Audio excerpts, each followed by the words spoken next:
રસોઈવાળા નથી વટાતું. આ પોઝિશન આવી અત્યારે હકીકતમાં પોઝિશન વિદ્યા કારખાનાવાળાને એ એની આથી ભાગે નહીં એના માટેના પ્રયત્નો હોય બધાને, કામવાળાને. પણ જે ટેકનોલોજી પ્રમાણે મોરબી એક આખું એમ મેં સાહેબને હમણાં કીધું ને કે ભાઈ ભણતર સાથે ગણતર જોઈએ.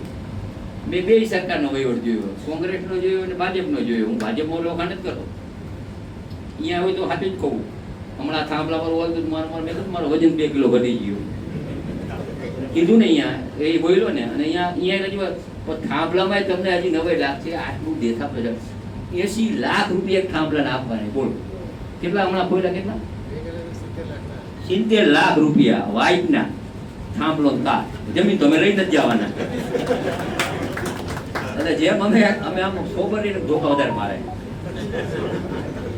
કોઈક એવો હોય અહીંયા નેતા, કોઈ પાસે જઈ જ ન આપો. કોઈ પાસે જવું હોય તો એમાં તો દલાલ જ હોય, કોઈ સાંભળે નહીં.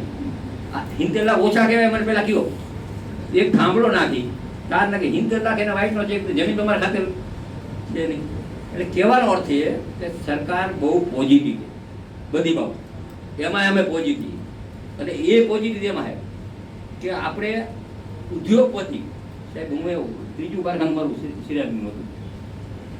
200 અમે પેટી બનાવતા ને 280 વેચતા. Ivory white 2 colour. હા, પણ આપણે જેટલા કમાઈને ઘરે લઈએ એથી વધારે આપણે આપણા માણસોને સરકારને ટેક્સના હાથે પડતા હોય.